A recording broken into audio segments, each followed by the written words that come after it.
श्री गणेशाय नमः। क्या आप जानते हैं, जिस भगवान को पाने के लिए माता पार्वती ने वर्षों तक कठोर तपस्या की, उसी तपस्या और उनके अटूट संकल्प की स्मृति में हरियाली तीज का पर्व मनाया जाता है। लेकिन सवाल यह है कि आखिर माता पार्वती को ऐसी कौन सी तपस्या करनी पड़ी थी, जिसके बाद भगवान शिव ने उन्हें अपनी अर्धांगिनी के रूप में स्वीकार किया। और हरियाली तीज पर हरे रंग, झूले, मेहंदी और सुहाग की वस्तुओं का इतना महत्व क्यों है?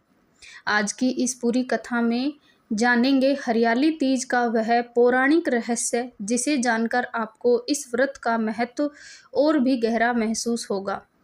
नमस्कार, स्वागत है आपका दिव्य व्रत कथाएं में। तो आइए शुरू करते हैं हरियाली तीज की पावन कथा। पौराणिक मान्यताओं के अनुसार माता पार्वती भगवान शिव को अपने पति के रूप में पाने की इच्छा रखती थी, लेकिन भगवान शिव संसार के मोह माया से दूर कैलाश पर्वत पर तप में लीन रहने वाले योगी थे। माता पार्वती ने निश्चय किया कि वह अपने मन के संकल्प को पूरा करने के लिए भगवान शिव की आराधना करेंगी। उन्होंने सुख सुविधाओं को त्याग दिया, कठिन तपस्या में लीन हो गई। कहा जाता है कि माता पार्वती का संकल्प इतना दृढ़ था कि कठिन परिस्थितियां भी उनके मन को विचलित नहीं कर सकी।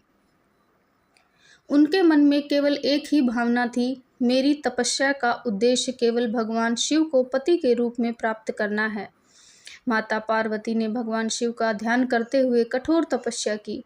उन्होंने भगवान शिव के नाम का स्मरण किया और अपने मन को पूरी तरह उनकी भक्ति में लगा दिया। उनकी तपस्या की परीक्षा भी हुई, लेकिन माता पार्वती अपने संकल्प से पीछे नहीं हटी। यही कारण है कि हरियाली तीज की कथा में श्रद्धा, धैर्य और अटूट विश्वास को विशेष महत्व दिया जाता है। यह पर्व केवल एक व्रत नहीं है, बल्कि माता पार्वती के उस दृढ़ संकल्प की याद भी दिलाता है। भगवान शिव ने स्वीकार किया माता पार्वती का प्रेम। अनंततः माता पार्वती की भक्ति और तपस्या से प्रसन्न होकर भगवान शिव ने माता पार्वती को अपनी अर्धांगिनी के रूप में स्वीकार किया। इस दिव्य मिलन को शिव और शक्ति के मिलन के रूप में देखा जाता है। इसीलिए हरियाली तीज को भगवान शिव और माता पार्वती के पवित्र मिलन से जोड़कर देखा जाता है। यह कथा हमें एक सुंदर संदेश देती है कि सच्ची श्रद्धा और दृढ़ संकल्प के सामने कठिनाइयां भी छोटी पड़ जाती हैं। अब सवाल आता है कि इस पर्व को हरियाली तीज ही क्यों कहा जाता है? सावन का महीना वर्षा और हरियाली का महीना माना जाता है।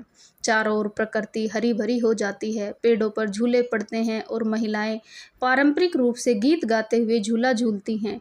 इसी प्राकृतिक हरियाली के कारण इस तीज को हरियाली तीज कहा जाता है। हरे रंग को भी इस पर्व से विशेष रूप से जोड़ा जाता है। यह प्रकृति, नवजीवन और मंगल का प्रतीक माना जाता है।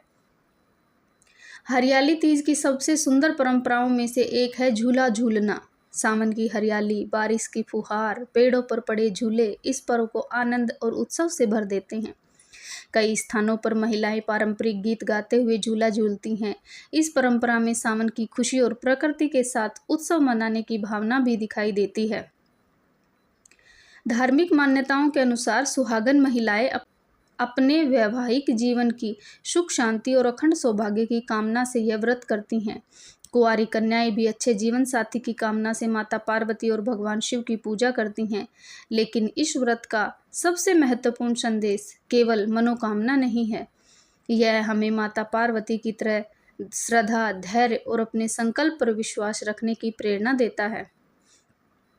इस दिन श्रद्धापूर्वक भगवान शिव और माता पार्वती की पूजा की जाती है। पूजा में अपनी परंपरा के अनुसार फूल, फल, दीपक, धूप, अक्षत और अन्य पूजन सामग्री अर्पित की जाती है। माता पार्वती को सुहाग की सामग्री अर्पित करने की भी परंपरा कई क्षेत्रों में प्रचलित है। हरे वस्त्र पहनना, मेहंदी लगाना, झूला झूलना भी इस पर्व की लोकप्रिय परंपराएं हैं। हालांकि अलग अलग क्षेत्रों और परिवारों में पूजा की विधि और परंपराएं अलग अलग हो सकती हैं। एक जरूरी बात, अगर आप व्रत रख रही हैं तो अपनी उम्र, स्वास्थ्य और परिवार की परंपरा के अनुसार ही व्रत करें। सिर्फ परंपरा निभाने के लिए अपने शरीर को परेशानी में डालना भी जरूरी नहीं है। भक्ति का सबसे बड़ा आधार श्रद्धा और भावना है। हरियाली तीज की कथा हमें माता पार्वती के जीवन से 3 बड़ी बातें सिखाती है। पहली, अपने अच्छे संकल्प पर विश्वास रखें। दूसरी, कठिन समय में धैर्य न खोएं। सच्ची भक्ति केवल इच्छा नहीं बल्कि विश्वास और समर्पण का नाम है। तो यह थी हरियाली तीज के पीछे छिपी माता पार्वती की भक्ति और भगवान शिव से उनके दिव्य मिलन की कथा। अगर आपको माता पार्वती भगवान शिव की यह पावन कथा अच्छी लगी हो तो कमेंट में श्रद्धा से लिखिए ओम नमः शिवाय। और अगर आप पहली बार हमारे चैनल पर आए हैं तो दिव्य व्रत कथाएं को सब्सक्राइब जरूर करें, क्योंकि यहाँ आपको मिलती हैं हमारे व्रत, त्योहार और पौराणिक कथाओं से जुड़ी ऐसी रोचक और भक्तिमय कहानियाँ। हर हर महादेव, जय माँ पार्वती।